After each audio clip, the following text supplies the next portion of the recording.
Okay. Hey Science 20s, I'm going to run through a quick review on how to balance different equations.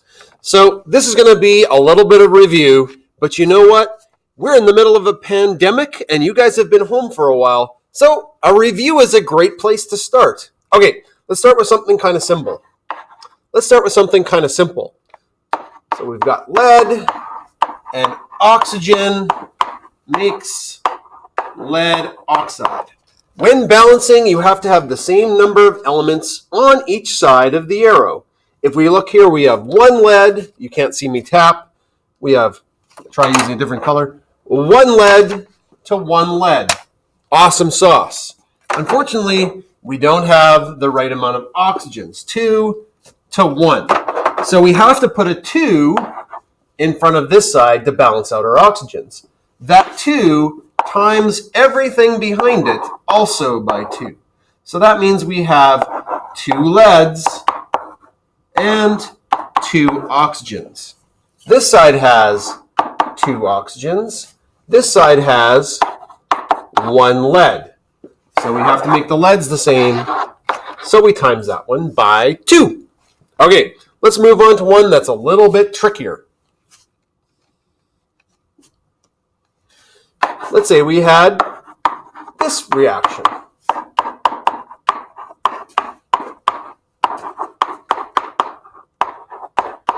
All right, looking at this one, nothing's balanced. So there's a couple strategies you can go through when you're trying to balance out reactions. Sometimes the fastest way to balance it is to find the thing that is in the highest amount and balance that first. That would be hydrogen. We have 3 hydrogens over here and 2 hydrogens over here. When we have a number that isn't easy to balance, sometimes what you have to do is use the lowest common multiple. Both 2 and 3 go into 6. If I put a 2 there, that doubles that compound. Now we have 2 nitrogens and 6 hydrogens, because the 2 times 3 is 6 hydrogen.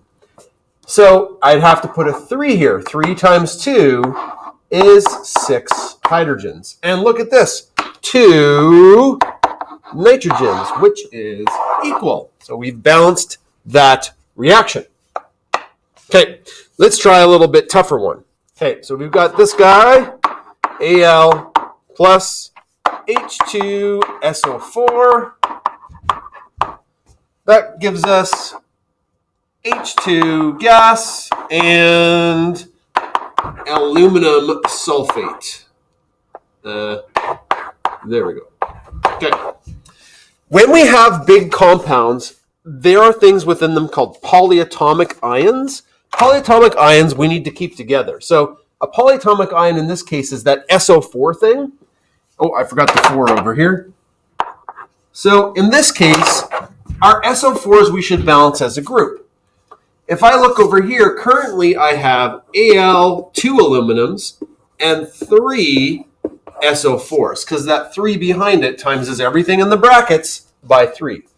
So if I have 3 SO4s over here, if I put a 3 there, that now makes me have 3 SO4s on this side, and now 6 hydrogens, because 3 times 2 is 6.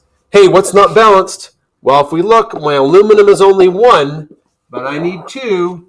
So if I put a 2 there, now I'm balanced. Okay, so that's a quick review of balancing. The next video, I'm going to be pausing and you're going to balance the ones with me.